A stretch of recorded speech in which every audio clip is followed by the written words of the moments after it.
Hello everyone, welcome back to another Star Citizen Addicts Anonymous. I am Nikki Batgirl D'Angelo and this is episode 22, We Evolve. We being the show. I have been away for a little bit and mostly because of personal and business related issues. Let's just say that time has not been on my side.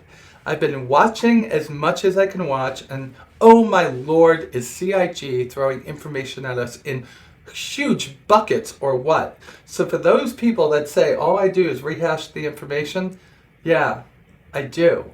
And that's because if you're a normal, everyday human being, there is not enough time to live your life and go through those buckets of information that CIG has given us.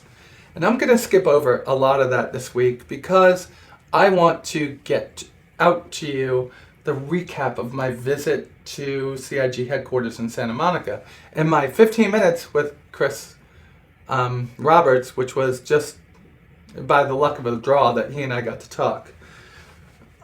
But before I go there, I want to talk a little bit about this video cast. I am evolving this video cast, and somehow I've got to take what I do and put it into one big cohesive project that I put out weekly. I don't just play Star Citizen, well, nobody does at this point, but within a month, I'm sure we all will be playing at least the dogfighting module.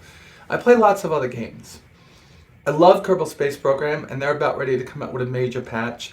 I've been playing World of Tanks. I could see myself moving away from that when this game finally comes out, Star Citizen, but it's kind of fun, mostly from the being able to work with friends that you know and play with them.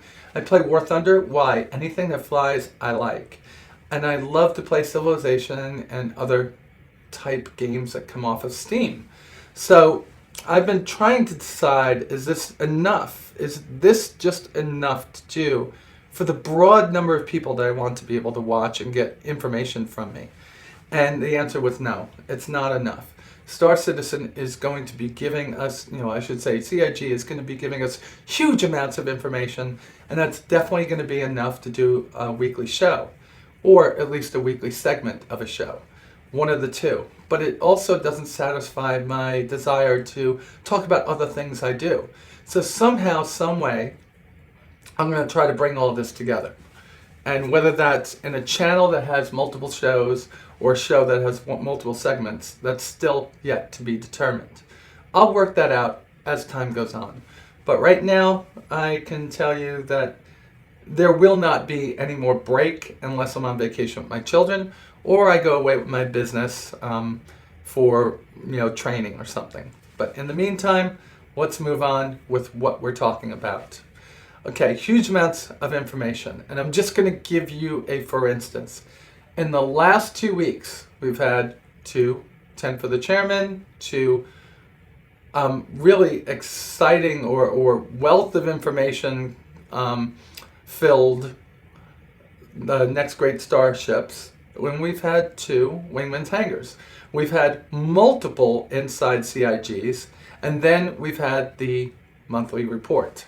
There's a lot of information in those, and I can't wait to sit down and start dissecting it to put together my next show so we can talk about it. But one thing I'd love to talk to you about right now is something as simple as this. If you start reading Chris's excerpt in this month's monthly report for CIG, he talks about the HUD and the attention to detail that I see that CIG gives to something as simple as a HUD means a lot to me. Well, first off, it means thousands of dollars are going to be needed to be spent on a new computer, on peripherals like Oculus Rift, which I'm not sure I want to give money to Facebook at this point, on throttles and rudder pedals and joysticks and all sorts of things that go on with this that are going to make this game work. But they're giving us things that other game companies just throw together. Look at most of the HUDs in a lot of the flying games. They're recreations of a very simplified HUD that was in a military jet probably about 30 or 40 years ago. The HUD that they're giving us in this can actually be something that the military could look at and use in future fighters that we have in operation in the next 10, 20, 30 years. They're treading or they're creating things instead of copying things, instead of giving us a minimalistic approach to being able to attack targets. I think that's an incredible thing. So I went out to CIG headquarters, and that was the week of the 10th, 11th, 12th, 13th. It was the 14th. It was a month ago, so March 14th. Went out there because I was on a business trip. I had a late flight coming home on Friday. My flight was not going to take off until 8:50, so I made arrangements to go out there. Ben and Will contacted me and said, no, you'll get about a half hour, 45 minutes, maybe a little bit more. Well, I set out, I got a car, they picked me up from my hotel, I paid for it, and I took off to Santa Monika at about 10:30 in the morning. I showed up there at 12:06. It's funny, 53 miles on a map, an hour and a half driven on a highway. I'm used to that in New York. In Atlanta, that would have been a 45-minute ride. In LA, it was 93 minutes. It was nuts. But I got there, and both the Apple Maps and the Google Maps took me to a parking garage, told me to get out. I was on the 7th floor. That was the best spot I could find. I walked to the street, and they guided me to 3rd Street Promenade, which is a street that has some pretty decorative, I guess you would call them concrete columns or, barricades. And the street has no cars on it. It's filled with vendors. It's filled with vendors. It's filled with shops. It's filled with lots of pedestrians. And on each side of it are upscale shops and restaurants and some fast food restaurants like Johnny Rockets. So I go down 3rd Street, and I'm walking, and I'm getting there, and all of a sudden, my iPhone says, you've arrived at your destination. It's on your left. And I look to my left, I look to my right, all I see are shops. Then I see these two men that definitely could be computer programmers, and we won't say why. And they walk through this doorway that's between two of the shops. And I look, and lo and behold, the address matches. So I walk through there. It's, the ambient lighting of the area is pretty dark. It's not dark so you can't see, but I mean compared to being outside, and there's not bright lights, it's lower lights. So I'm walking down, and the last suite on the right is CIG. Nothing impressive. There was no big giant 300i outside, or Hornet, or big giant globes with Cloud Imperium games on it. A little doorbell, curtains drawn on the windows. And I ring the doorbell and greeted by the receptionist. I think her name was May. Please tell me if it was. And she started my tour. She said, thank you for coming. We were waiting for you. I said, thank you. And she brought me into a kitchen. And to give you an idea, the receptionist area is probably as big as this front part of the room I'm in, which is not very big. It was probably 20 feet across and only about 8 to 10 feet wide. And then there's a stairwell in front of you. The kitchen was off to the left, and in front of you is this big giant glassed off conference room that Ben was in having a Skype meeting with somebody. So she takes me into the kitchen, and I quickly realize that these people are serious, that they're getting lunch ready, and these people aren't leaving for lunch. They're going to eat here while they're doing while they're working on the DFM. Pretty impressive. So she walks me upstairs, and upstairs there's a, it's not as big as it's not as big as the live stream made it sound like. It is not a big area upstairs. It's probably got maybe about 10 or 15 desks, maybe a little bit more, in not a circle, but along the walls, and then 6 in the center.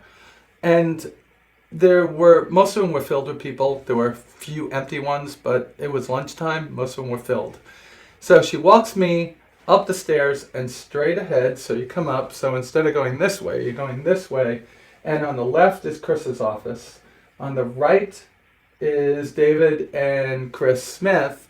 And then straight ahead is a big, long open area with a smaller office at one end on the right.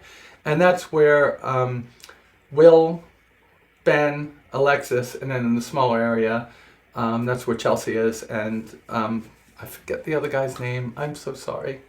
That's where they are. And I got to meet Chelsea, took a picture with her, talked to her for a few minutes, got to meet Alexis. Ben was on a call, and I was dumped off with Will. Will turned and introduced himself to me. I hadn't known who he was at that point. And I start looking around the room, and there are joysticks everywhere. X52s, X65s, Logitech, CIG products, Thrustmaster, you name it, they're out there. Saytech. I already said that, though. And there's a pile right outside Chelsea's office to the right of Logitech Wingman Extreme? Is that what it's called? The Extreme 3Ds? And Will picks one up and says, "Do you want one?" And I'm like, "Nah, I already have it. It's not my favorite." He goes, "Yeah, that's why they're..." Well, he didn't say they weren't good. He goes, "We just have a lot of them," is what he said. So I don't want to get them in trouble. They didn't say anything negative about it. So Will talks to me for a few minutes and says, "All right, let's go on our way." And he walks me straight ahead, and as we're going to where the team is working on the DFM, I look down this little hallway. As soon as you walk out his door, it's not a hallway, it's just like a landing. And there's a office over there, and there's two gentlemen in it. And it's Chris Smith and David Hobbins. I say, "Could I go in there and talk to them?" And he goes, "Oh, well, all right." The impressive part that came out of this was two things, all right? And the first thing was a conversation with David. David was talking about how he likes to create these concepts, these ship concepts, and that he needs to know the backstory and what drives the alien race or whatever race there is when he's designing these ships, so he can make them either have that aggressive stance or passive stance or whatever it might be. Maybe they have more weaponry, maybe they're more defensive, maybe they're balanced. It's not exactly all the words he was saying, but that's what he was conveying. And I was like, "You really should talk to David Haddock." And he goes, "Yeah, I just talked to him the other day." I said, "Because he's writing all the lore, and then if you guys get together," he goes, "Yeah, we're doing that now." So that's great that he's doing that. With David Haddock's insight, I'm sure that David Hobbins is going to bring us some really exciting and beautiful concept craft in the future. And of course, there's always that Mustang that I'm dying to see. And thank you so much, David, for working on that. As he touches up that in this next few months and gets it off the CG bot, we probably won't see that until the fall. That's my guess, because DFM is first and foremost, right? So I talked to Chris Smith for a little bit, and the thing that I came away with from Chris Smith was I'm looking at his screen, and on it is like a canopy. I'm like, "Is that a new ship?" And he said, "Yeah, I'm still working on the Hornet." I said, "Working on the Hornet? I thought it was done." He goes, "I'm just adding more detail to it." He's adding more detail to it. The inside of the canopy. He's adding wires, etching, polish, much more detail to the canopy. I like it because that's just like extra detail on the outside, and it's big enough that you'd see it. But who would see a wire or etching on the inside of a frame of a canopy inside of a ship?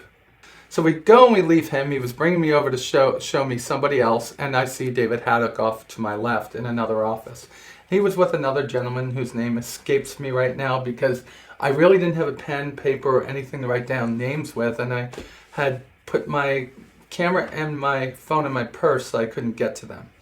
So I go into David Haddock's office. I thank him for my interview. I start talking to him for a little bit. We touch base on like the things that he's writing about. I thank him for all that great lore that he's been getting us, the fan base to write, and all those great things that he's actually putting out there for us to learn about the universe before we actually start to play this game. So that was about a 5-minute conversation. The gentleman next to him was actually editing a video you all have already seen, and that was the video that was the full performance capture. So I guess he's the gentleman that does all of the final editing on the inside the CIG videos, and I might be totally wrong on this. Left that office, went and I talked to Matt. Matt was in a desk that was in the corner. He probably had 3 or 4 monitors up, and he was working on the explosions, like the volumetric explosions and the gas leakage, anything that had to do with fume. In fact, that's what I think he was working with. And 10 minutes of watching what he was doing was flooring me. It was amazing. So I spent more time with him than I thought I did because we were talking about how this system is going to melt our computers, how this game is going to melt our computers, and how he's going about it to make sure that we still see these rich, beautiful, volumetric explosions that aren't going to kill us every time 1, 2, 3, 5 go off at once, or 100 or 1,000. So now he's trying to take me to a guy named Forrest, but we're passing a gentleman that's on this end of the center bunch of desks, and he's got an X55, which is brand new, wasn't even out at the time, and he's there just slowly maneuvering the Hornet through obstacles. It was not one of the maps. It just looked like it was a white box with a lot of non-textured things that he was moving. I think what he was trying to do is see how he can lay in the actual controls to work, whether it be the X55, X52, Thrustmaster, CIG products, Logitech, gamepad or mouse and keyboard. That was what his job was. I talked to him for quite a while, and he said that there would be maps in the game for most of the current and newer joysticks, and they would be fully configurable by us. The DFM will probably not have many in there. They'll probably support a couple that they've been able to do so far, but the opportunity will be there for us to create custom maps, and I think he said we'd be able to share them, because I asked that specifically. If somebody creates a custom keyboard map, custom controller map, will we be able to share them? And I remember him saying yes. So that conversation went on for a while, and then we walked over to Forrest, who went and started showing me all the teapots with all the different, Chris came over at the same time. Chris was enthusiastically having Forrest show me all this stuff. And the greeting from Chris was kind of warm and much more cordial, more like you would greet a friend, not somebody that was coming to see you. Nikki, Nicole, Nikki, what do I call you? Batgirl. I said, well, Batgirl's my online persona. You call me Nicole, and he called me Nicole. Shook my hand, and then just started talking to me and having Forrest show me all different things. So at this point, Chris took over, and then I have Chris in front of me, and I asked questions, so I started asking Chris questions. So I asked a few about PBR, and he had Forrest show me the different teapots, and we talked about how it's going to work, that the database is going to say this is aluminum in this light, this is aluminum in that light, this is aluminum brush, this is aluminum not brush, this is titanium, this is steel, this is nickel. So he started having him show me these things, and really it's not as impressive watching it in the video as it was staring out there on this 27-inch monitor with all these teapots on it, with him just saying, all right, I'm going to make it this, I'm going to make it that, and seeing it change and how the lighting automatically is adjusted for that type of material. It was very, very, very incredibly enlightening as to why they're doing this. Without PBR, very bland, very non-realistic textures, even though they look gorgeous. But PBR makes these things look as if you could reach into the screen, pick them up, and start using them. Next thing up was he had him show me a map. And there is no loss of detail here either. The map was high above a planet. You can see every bit of detail, not just a map of the ground that you're flying over, but every nook and cranny in the surface, every river, clouds flowing over the land as you're flying over them. I know we've seen this in other games, but this seemed to pop out at me as if it was well beyond anything that I've played in the past. And I've played every major game. It's my vice. It's a big vice of mine, playing all these games. But this was one of those things where when I'm looking at it, I go, all right, how is it going to perform with a 4x4, 8-on-8, or 2-on-2? And Chris was like, it's going to perform great. He goes, but I told everybody, you're going to need a very fast machine to run this. And we talked a little bit about the machines at that point. And I said, I own a machine that's a Macintosh. I run it wonderfully until I put 11 ships in my hangar, and now it doesn't run very well. And they made sure they told me, well, the graphics aren't optimized right now. But to me, optimized means they might get more detailed, right? It might get more detailed, but they're not optimized, meaning they're not optimized for performance or for graphic acuity, right? Visual acuity. But there's also a slider on everything to bring down the graphics so you can actually play it on our slower machines. So I also asked Chris about servers then. I said, let's get into something else. People are talking about instancing all the time, and are we going to have like multiple servers, like, shards for Europe, shards for, the Pacific, shards for the North America, and is everyone going to be on a different shard? Because, I have people in England and Australia and, Russia and, North America that I want to fly with. Is it going to be difficult for me to do that? And he said, no, we're going to have one shard for everybody. And then I said, all right, well, if that happens, what about resources? And then I talked about Operation Pitchfork also. He gave me a different answer for both, okay? With resources, instancing is going to look at who's in an area. It's going to look at their ping, look at their slider, see if they're PvP, non-PvP, see if they're on their friends list, if they're in the same organization, if they've flown together before. And then it's going to put people in the same instance. Now, when it's a resource node on a particular asteroid, what he's going to have us do is that resource node is going to have the same amount of global resources in it for everybody that's on the server. So if I'm mining that node and 5 other people are, and we're each taking 5% out of it, it's actually gone down by 25%. Okay? So that node is being reduced by my 5% and the other 4 people's 5% at the same time. All right? Now, we're going to talk about Operation Pitchfork, which is a day one invasion of the Tibus, I think it is, the grinder system. And what's going to happen when 2,000, 3,000, 4,000 ships hit here? Well, each one's going to be in its own 100-person, 10-person, 500-person, 75-person. We don't know how many ships it's going to be. Instance. All right, so what about what they're fighting? Now, mind you, this game ain't done. We're about 18 months away from that actually happening. But as of right now, everybody will have the same amount of resources to go for. There's not going to be resources sharing with fighting other ships, meaning I can't have this guy taking down 5 ships and then this instance taking down 5 ships and that instance taking down 5 ships, and all of a sudden 15 ships are gone from all 3 of us, right? It's going to be, we all have our own 1,000 Vandul force to fight. Not sure if that's the way it's going to stay, but that's the way he left it. We talked about some personal stuff after that, and then I said, Chris, get me an NDA. I'll sign it. Just let me see what you've done with the Connie so far. So we talked for about 10, 12, maybe 15 minutes at this point, because what was 12 o'clock was now 2:45 or 2:30.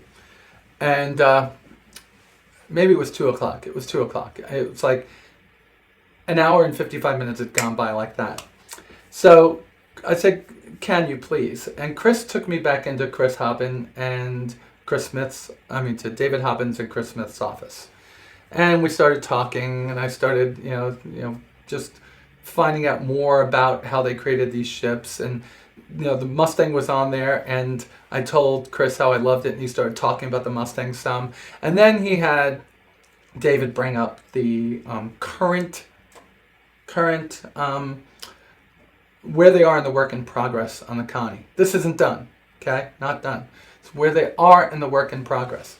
And they showed me how they had redesigned the rear end of the Connie.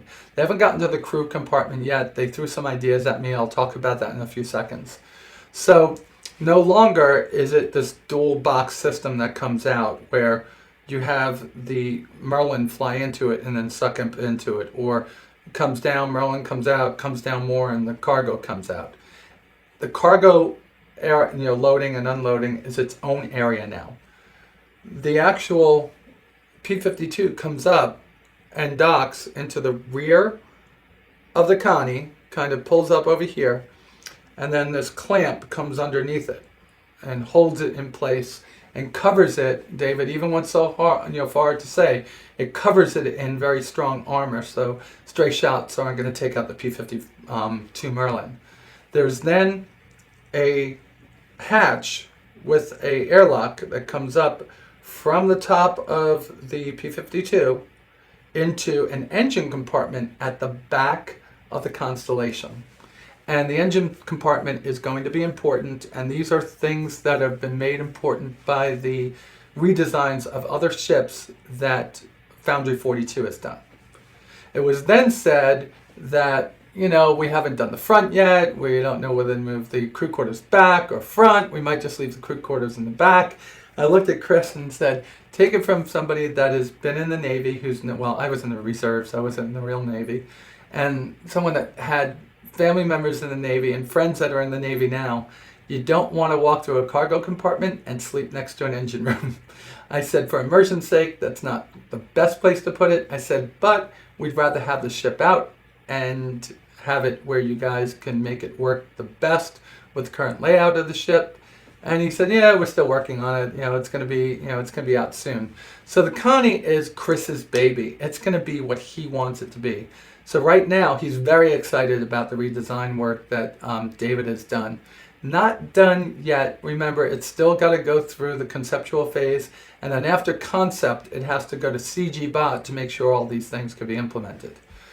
That and a few more minutes of talking to Chris ended my time with him. Chris took me into his office, talked to me for a few minutes about some personal stuff again. And sorry, I'm hot in this room today. I didn't know that this was going to be so hot down here. And then he looked to Ben, because Ben had joined us and really wasn't saying, he was just hanging with us. He said, Ben, why don't you take Nikki out to lunch? So I got to go out to lunch with Will, Alexis, and Ben. And those pictures are up both in the subscriber den, in my thread, and also on my Facebook and the Star Citizen AA Facebook page. You can take a look at those, and they're also on my Twitter. Okay, so I had an extremely good visit, extremely exciting visit to CIG, which leads me to the close of this episode. All right, so we're going to have another contest. Thank you, Sandy Gardner, for throwing us another ship to give out this month. The next ship to be given out is going to be a 325A, and that's going to be because it's one of the ships that you're going to be able to use in the dogfighting module at some point over the next month or two. So we're going to give it out this way. Everybody that has their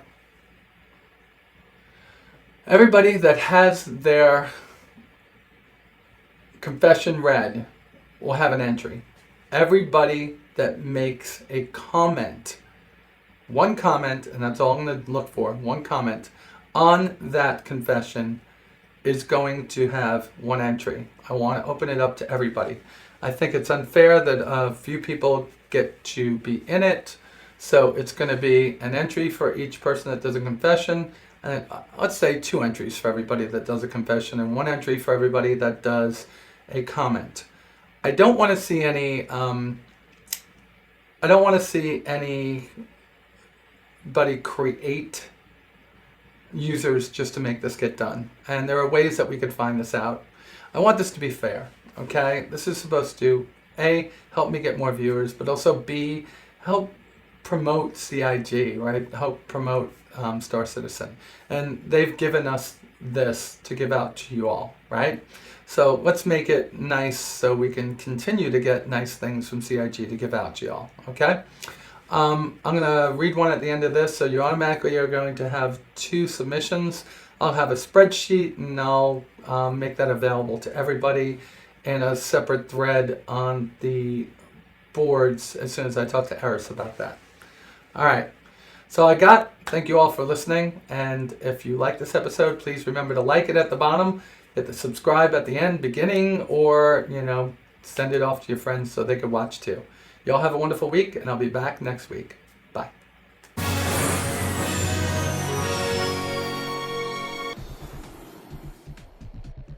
Hi, my name is Keijo, and I'm an addict. This year started like any other, nothing unusual about it. I was visiting a friend and we were watching a TV show about gaming, news, reviews, etc. There was the funny part where a guy was standing in the kitchen peeling a banana when suddenly lightning strikes and nearly misses him. He is shocked but glad to be alive and continues peeling his banana when the lightning strikes again, hitting him and turning him into ashes.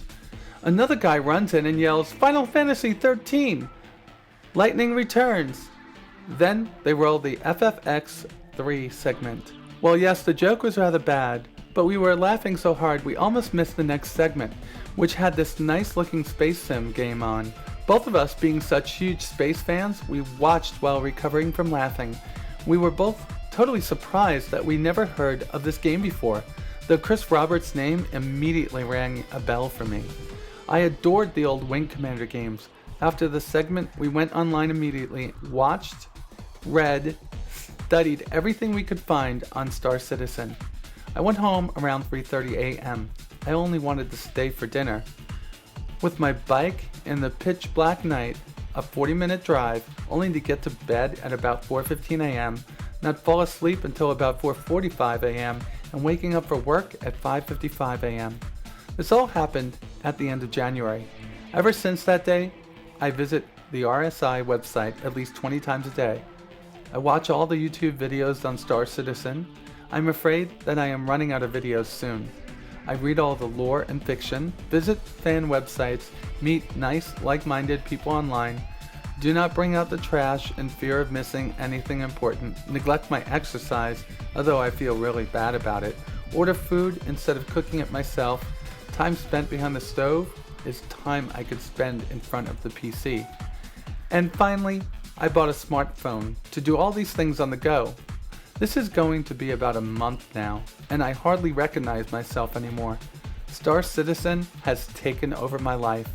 It is the first thing I think about when waking up, on the bus to work, during toilet breaks, and the last thing before I fall asleep.